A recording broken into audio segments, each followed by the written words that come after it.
অংশ নিয়েছে। এই ফুলছড়ি শাখাটা মৌলানা আব্দুল গফুর ছিল কিনা? এমপি হতে পারি নাই, কিন্তু আমাদের এলাকায় কয়েকটা কেন্দ্রে এসে ফার্স্ট হয়েছিল। আর মৌলানা আব্দুল গফুর আমাদের কেন্দ্রীয় কর্মপরিষদের সদস্য ছিলেন, তিনি আজকে নেই। তার উত্তরসূরি হিসাবে আমি খুব কথা বলবো না, আমার যেহেতু সবাই জানেন আমি কথা অনেক বলেছি। হরিচন্ডী তাফসীরুল কোরআন মাহফিলে এবার 29তম মাহফিল।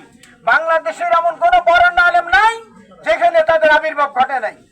আমি সেখানে আমার সঞ্চালনা 29 বছর বলেছি, এদেশে পূর্বাকাশে সূর্য ওঠা যেমন সত্য, বাংলাদেশে কোরআনের রাজ কায়েম হবে বাস্তবিক চিরন সত্য।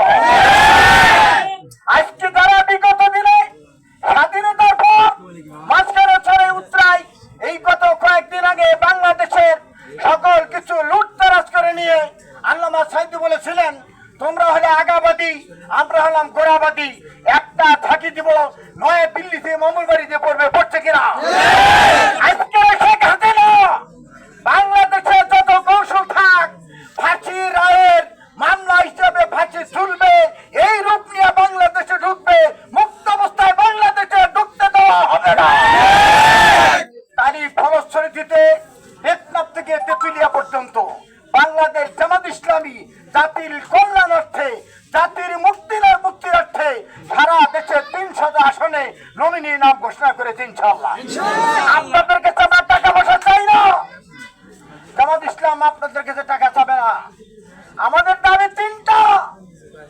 সকল 2 দল মন্ত্রীকে শেখ হাসিনা বিনা কারণে হত্যা করেছে। বিশ্বের 1500 কোটি মানুষের ভিতরে আল্লামা দেলোয়ার হোসেন সাইদি কি রাজাকার ছিল? তিনি নারী ধর্ষণ করেছে। এই বদমাশ বলেছে 14 নারী ধর্ষণ করে সাইদি রাজাকার এবং মানবতা বিরোধী আসামি হয়েছে। লজ্জা করে না? তাদের ঘরে পেনশন আমির হোসেন আমু 28 অক্টোবর নদী বইটা তাণ্ডবে মানুষ মরেছে, তার ঘরে 2 বেঞ্চের উপরে 3800 কোটি টাকা পুলিশ উদ্ধার করেছে। এরা মানবতার বন্ধু নয়, এরা মানবতার দুশ্মন, এরা ভারতের দালাল, ভারতের পাঁচটা নরেন্দ্র মোদীর উত্তরসূরি হয়ে এরা কথা বলে। ভাই সব, আমি এরন্ডাবাড়ির সন্তান হিসেবে আপনারা আমাকে চেনেন। আমি ছোট্ট একটা মানুষ, এই 17 বছরে 57টা মামলা দিয়ে আমার ঘরে 8 লাখ টাকা ক্ষতি করেছে, কিন্তু আমাকে গ্রেফতার করতে পারেনি, আসামির কাঠ করে দাঁড় করাতে পারে নাই। আপনাদেরকে যাবো চোর দাবিয়েছে এলাকার বাসী, এটাও তো অনেক ভোট দিয়েছেন, দেন নাই?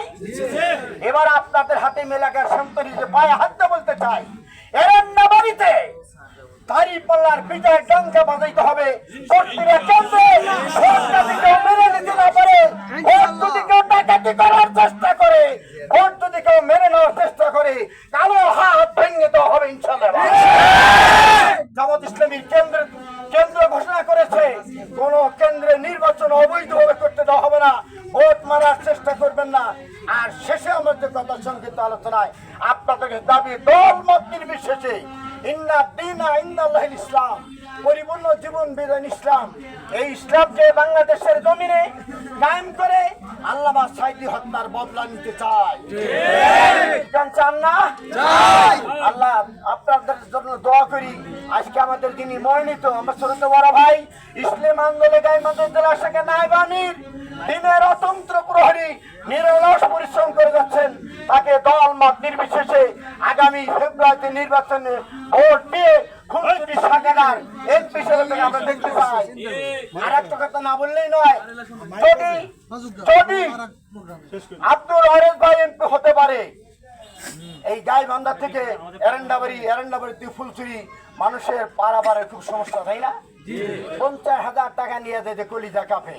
জামাত ইসলাম যদি সরকার গঠন করতে পারে, আমি জামাত ইসলামের কেন্দ্রে আমির ডাক্তার শফিকুর রহমানের পক্ষ থেকে বলতে চাই, আগামী নির্বাচনে যদি জামাত ইসলাম সরকার গঠন করে, এই গাইবান্ধার এই নদী সেতু করবো ইনশাআল্লাহ।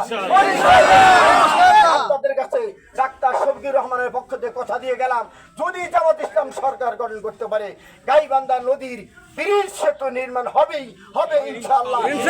সবার কাছে দোয়াতে ভাষা ত্রুটি মার্জনা কামনা করে আমাদের নমিনি দীর্ঘায়ু কামনা করে আমার মতো শেষ করছি। আল্লাহ হাফেজ। আসসালামু আলাইকুম রহমতুল্লাহ তাআলা ওয়া বারাকাতুহু। এখন বক্তব্য রাখছেন আমাদের প্রাণপ্রিয় মানুষ, নয়নের মণি ফুলচুরি শাখার জননন্দিত জননেতা, বাংলাদেশ জামাত ইসলামী গাইবান্ধা জেলা শাখার সম্মানিত নায়েব আমির, ফুলচুরি শাখার নমিনি, বীর মুক্তিযোদ্ধা আব্দুল ওয়ারেস ভাই এখন আমাদের উদ্দেশ্যে বক্তব্য পেশ করছেন।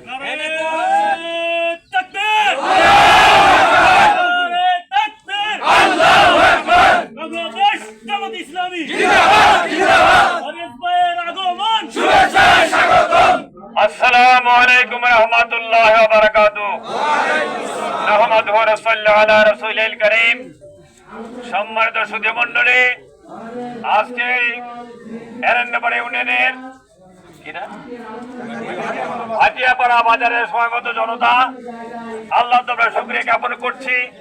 অযাচিত ভাবে আল্লাহ আপনাদের সামনে নিয়েছেন, আপনাদের চেহারাগুলো দেখার সুযোগ করে দিয়েছেন, কিছু কথা বলার কিছু কথা শোনার সুযোগ করে দিয়েছেন। এই জন্য আল্লাহ তাআলা শুকরিয়া জ্ঞাপন করে সবাই মিলে আলহামদুলিল্লাহ। দরুদ ও সালাম প্রিয় নবী হযরত মুহাম্মদ মুস্তাফা আহমদ সাল্লাল্লাহু আলাইহি সাল্লামের উপরে, আমাদের উপর নাযিল হয় আল্লাহর রহমত ও রহমত এবং মাগফিরাত। সম্মানিত সুধী মণ্ডলী, বাংলাদেশ জামাত ইসলামী একটি গণতান্ত্রিক দল। বিগত নির্বাচনগুলোতে তারা সক্রিয় অংশগ্রহণ করেছে। এখন অনেকে বলছে জামা এখন সামনে গণতন্ত্রের পথে বাধা সৃষ্টি করছে, কিন্তু বাংলাদেশে যতগুলো রাজনৈতিক দল আছে তার মধ্যে নির্বাচন করার লক্ষ্যে বাংলাদেশ জামাত সর্বপ্রথম 1 বছর আগে 300 এমপি প্রার্থী প্রাথমিক ঘোষণা করেছে, ঠিক কিনা? তারা নির্বাচন করতে চায়, জামাত নির্বাচনমুখী দল, তারা সুষ্ঠু নির্বাচন চায়। এই জন্য জামাতের বিরুদ্ধে নির্বাচনের বিরুদ্ধে কোনো ষড়যন্ত্র করার কথা বলার সুযোগ নেই, বরং আমাদের বিরুদ্ধে যারা অবাদ দিচ্ছে তারাই ষড়যন্ত্রের পায়ে তারা করছে, বিদেশি গোষ্ঠীর সঙ্গে আঘাত করে তারা ষড়যন্ত্র করছে, ঠিক কিনা? বাংলাদেশ জামাতে নির্বাচন চায়, তবে একটি শর্ত, অবশ্যই জুলাই সনদের ভিত্তিতে এই নির্বাচন হতে হবে। যদি 1972 সালের চলমান সংবিধানের অধীনে নির্বাচন হয়, যাই ক্ষমতা যাবে তারা আবার হাসিনার মতো ফ্যাসিস্ট সরকারে রূপান্তরিত হবে। তাই জুলাই সনদের মাধ্যমে অবিলম্বে জুলাই সনদের জন্য সরকারের পক্ষ থেকে ফরমান জারি করতে হবে এবং এই নভেম্বরের মধ্যেই গণভোটের আয়োজন করতে হবে। তাহলে আইনি ভিত্তি পাবে, তার অধীনেই এই সামনে জাতীয় নির্বাচন হবে ইনশাআল্লাহ, এবং আমরা 300 আসনেই নির্বাচন করবো ইনশাআল্লাহ।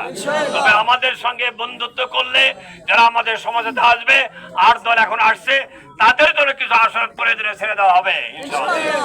গাইবান্ধার 5টি আসনে 1টি আসনে ছেড়ে দেওয়ার সম্ভাবনা নাই, তাই এখানে আমাদের নির্বাচন হবে ইনশাআল্লাহ। আর আমাদের পিআর পদ্ধতিতে নির্বাচন চাই। পৃথিবীর প্রায় 91টি রাষ্ট্রে পিআর পদ্ধতি নির্বাচন আছে। এই পিআর পদ্ধতি নির্বাচন হলে ভোট ডাকাতি, ভোট চুরি বন্ধ হবে, সন্ত্রাস বন্ধ হবে, ভোট ছিনতাই বন্ধ হবে।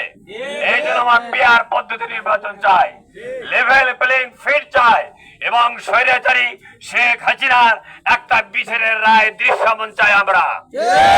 এই জন্য এই খুনি হাসিনার দোষরেরা বাংলাদেশ থেকে 28 লক্ষ কোটি টাকা বিদেশে চুরি করে নিয়ে গেছে। এই 28 লক্ষ কোটি দিয়ে বাংলাদেশের 18 কোটি মানুষের 4 বছরের বাজেট চলতো, এত টাকা তারা চুরি করে নিয়ে গেছে। কাজে শেখ হাসিনার তার দোষরদের অবশ্যই বিচার দৃশ্যমান হতে হবে, একদিনে বিচার শেষ হবে না আমরা বিশ্বাস করি। আর লেভেল প্লেইং ফিল্ড হতে হবে। আর হাসিনার শেখ হাসিনার দোষর যারা তাকে দীর্ঘদিন টিকে রেখেছে, জাতীয় পার্টি সহ 14 দলের আমরা নিষিদ্ধের দাবি করছি এখন থেকে। দলগুলোকে জাতীয় নির্বাচনের সুযোগ দেওয়া যাবে না, এরা ভারতের 5টা গোলাম, কাজে এদেরকে অবশ্যই নিষিদ্ধ করতে হবে। তাই আসুন, বাংলাদেশ জামাত ইসলামী কোরআন সুন্নাহভিত্তিক ইসলামী রাষ্ট্র কায়েম করতে চায়। আমরা যেমন নামাজ রোজা রাসূলের সুন্নাহ অনুযায়ী করি, তেমনি জামাত ইসলামী এই রাষ্ট্রকে রাসূলের সুন্নাহ অনুযায়ী পরিচালনা করতে চায়। আল্লাহ রাসূল মদিনায় রাষ্ট্র কায়েম করেছিলেন, সেই রাষ্ট্র কায়েমের পরেই সেখানে সেখানে ভিক্ষুক খুঁজে পাওয়া যাবেনি, হত্যা দর্শন বন্ধ হয়েছে, চাঁদাবাজ ছিল না, সন্ত্রাস ছিল না। এরও একটি কল্যাণ রাষ্ট্র যেখানে চাঁদাবাজ থাকবে না, যেখানে সন্ত্রাস থাকবে না, এমন একটি রাষ্ট্র জামাত ইসলামী কায়েম করতে চায়। তাই আসুন আগামী জাতীয় সংসদ নির্বাচনে যখনই সরকার ঘোষণা করবে, আমরা অবশ্যই ফেব্রুয়ারিতে নির্বাচন চাই, ফেব্রুয়ারির আগেই আমরা গণভোট চাই। এই নির্বাচনে জামাত ইসলামী দাঁড়িপাল্লায় ভোট দিয়ে কোরআন শরীফকে ক্ষমতা বসানোর সুযোগ করে দিন এবং দাঁড়িপাল্লাকে জয়যুক্ত করুন, জামাতকে জয়যুক্ত করুন, কোরআন সুন্নাহকে জয়যুক্ত করুন। তাই আসুন, আমরা সামনে আর কোন দল নয়, অনেক মার্কে আমরা ভোট দিয়েছি, অনেক দলে আমরা ভোট দিয়েছি, এবারে জামাত ইসলামী দাঁড়িপাল্লা মার্কে ভোট দেবো ইনশাআল্লাহ। আসসালামু আলাইকুম রহমতুল্লাহ।